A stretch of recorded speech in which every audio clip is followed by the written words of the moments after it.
of our good friend Dr. Dennis Cuddy. And Dr. Cuddy certainly has taught at the university level. He has certainly been a consultant for industry. He held a key position in the Reagan administration in the Department of Education. He's a prolific writer, and we carry a number of the books which Dr. Cuddy has written, those that are still in print. And the reason that the others are not in print is because there's an organized effort to suppress his information, because Dr. Cuddy has a great grasp of what's going on. And if you do get hold of his other books, you can find them sometimes used at Amazon. Now they will give you insight into what's really taking place. But we do carry Dr. Cuddy's books, The Power Elite, and then the Power Elite, suddenly, then going into their history and their future. But right now, let's get to Dr. Cuddy. Hi, Dr. Cuddy. How are we doing? Well, I'm hanging in there as usual. Well, basically, what do you think about what's going on over there in the Middle East? Suddenly, we got a whole new ball game. Suddenly, the Sunnis who were backing, suddenly attacking the Iraqis who were backing there in Iraq, and 800,000 people are fleeing for their lives. They say that the roads there are lined suddenly with the corpses of soldiers who've been beheaded. I mean, just total chaos in that area as we finance both sides. Well, yeah, that's, order ab chaos, order out of chaos. You have to have a crisis, and the crisis usually is in response to somebody not doing what we, or the power elite, wants them to do. It's like when the Muslim Brotherhood came into power in Egypt, that was okay. That was with the blessing of Obama, who's very close to them, and the power elite. But just like Nixon or Mossadegh or anybody who gets a little too independent or doesn't do what the power elite wants, or, JFK, whoever, certain things happen and to alter their opinions or remove them from office. And so you have Sisi there, basically the military dictator in Egypt. They've killed about 1,000 of the Muslim Brotherhood protesters, and it's basically a military dictator. I mean, Hosni Mubarak was a dictator, but now you have the military dictatorship, which pretty well undermines the hope that the Egyptians had for a freer and more democratic existence, because while you could rebel against Hosni Mubarak if the military was staying on the sidelines neutral, what do you do against the military itself? And so Sisi's on there, and everywhere you look on television is, Sisi cookies and Sisi, soda pop, and Sisi, everything is sort of like Big Brother always in front of you all the time. In fact, I think there was a 60-minute segment on that humorist who had been on their TV and very popular because he made fun of Sisi in the last program he did. Then he sort of quit because it wasn't worth it to himself or his co-workers to have the wrath of the military dictator upon him. He was trying to find on television some program, a cooking show, and finally he said international, maybe an American. But sure enough, when he looked at American TV, there was Sisi on the side of it. It was comical. It wasn't real, but that was the point of it, and apparently Sisi didn't like it, and so he's off too. All right, fine. We're going to be back in just a moment with Dr. Dennis Cuddy. But certainly we're pointing out the fact that very little as it appears to be, you're supposed to think that there's a conflict going on over there just because 800,000 people have fled and suddenly tens of thousands have been slaughtered. But we're financing the Sunnis, we're financing the Shias, we're financing the Kurds. I mean, after all, you can't have strife unless we finance both sides. The best enemies money could buy. We'll be right back.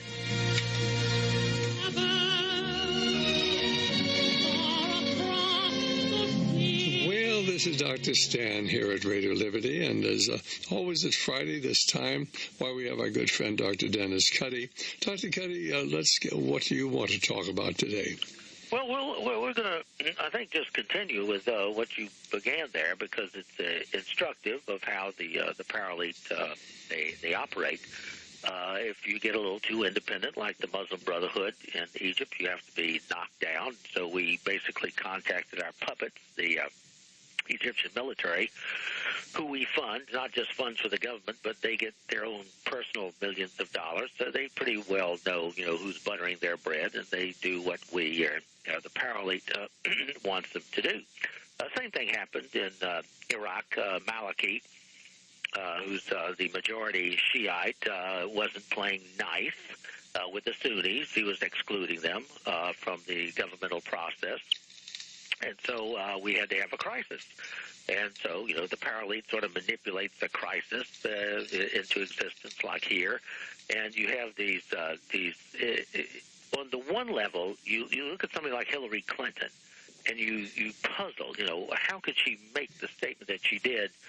She was recently being interviewed on her book tour, and they were talking about were there any problems, and they brought up Iraq. And she said, well, I really didn't foresee the speed with which ISIS, which is that offshoot of al-Qaeda, that's Baghdadi is the guy who's in charge of it. And, by the way, back in 2009, we actually had him, the leader of this very, very radical group, ISIS, in U.S. custody in Iraq. And, of course, what do you want to do with some, potential horrible, maniacal slaughterer of people, and including Americans? You want to let him go.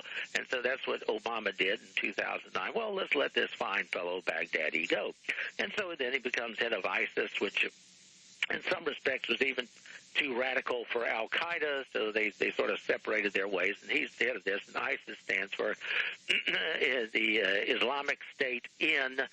A lot of people like Sean Hannity say of, but it's not of, it's in Iraq and Syria, ISIS.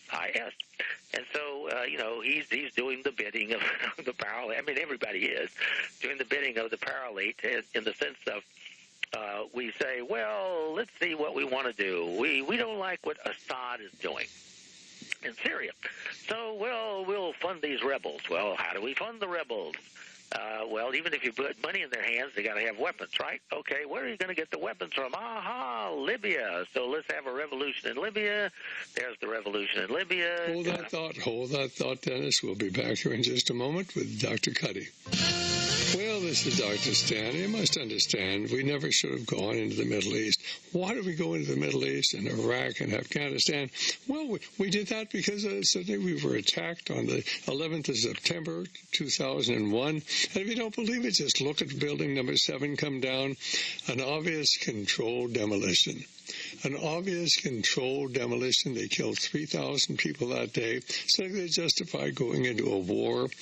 Just watch it on television. You're going to believe your lying eyes, or you're going to believe what the government told you? Oh, those wicked 19 hijackers, incidentally 6 of them are still alive, those wicked 19 hijackers took down the Twin Towers and certainly building number 7. No, ladies and gentlemen, it's all made up. And now it's going from bad to worse. And, of course, Dr. Cuddy is explaining what's going on over there, the various fractions that we have over there, certainly in Iraq today. Today in Iraq, 800,000 people have fled. Civilians have fled for their lives.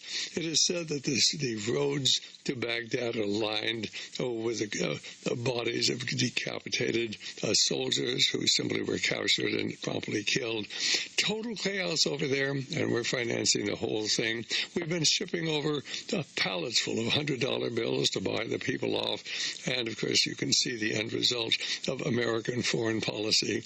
Spending money we don't have, and of course that's eventually going to lead to the financial collapse of America. You can't keep spending over $1 trillion a year. It's really the real figures, about $3 to $4 trillion a year you don't have indefinitely.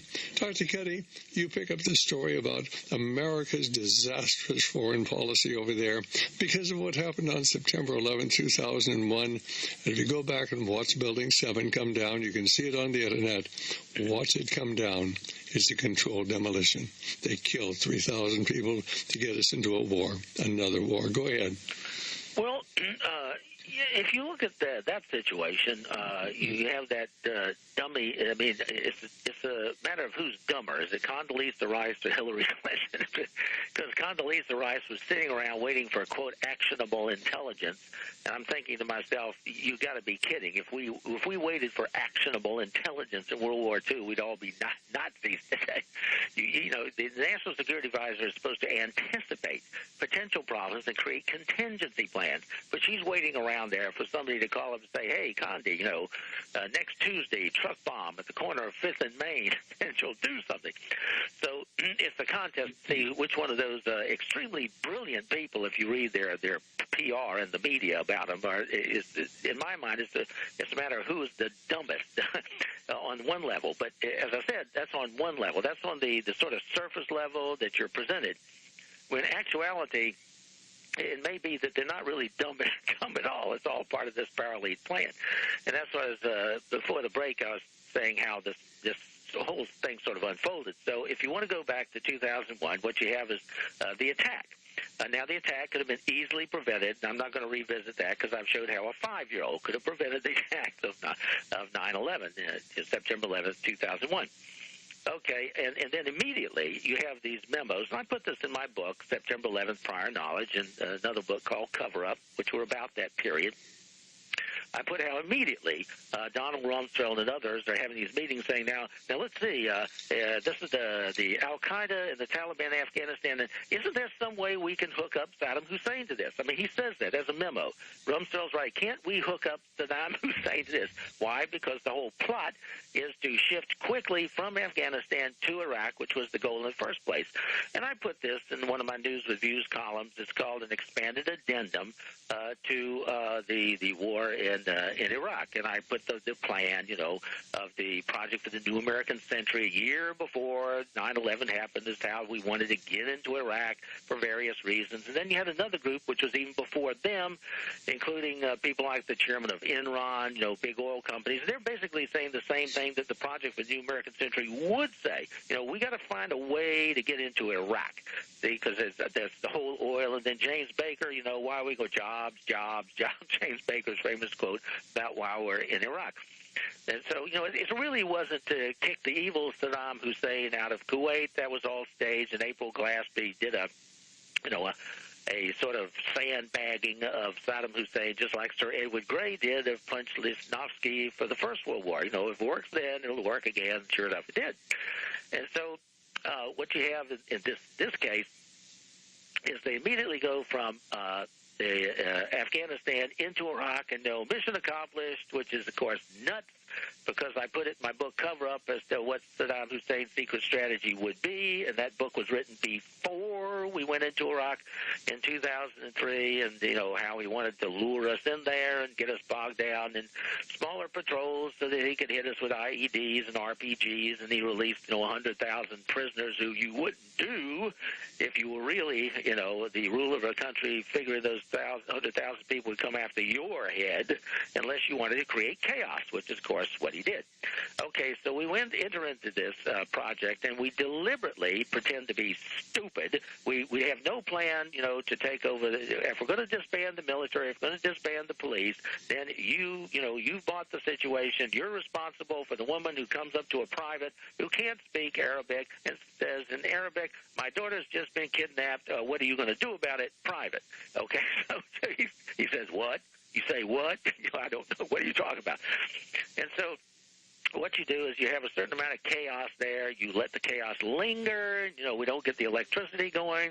We don't collect the garbage. So, you know, they have to depend upon us. Oh, please, please stay around. Okay, we'll stay around. Give us a huge embassy that will use as listening devices. All right, that's the background. So what do we really do in Iraq? Well, that's why I'm befuddled on one level with Hillary Clinton's statement. Gee, I didn't see the speed with which they would come there. All right, here's the situation.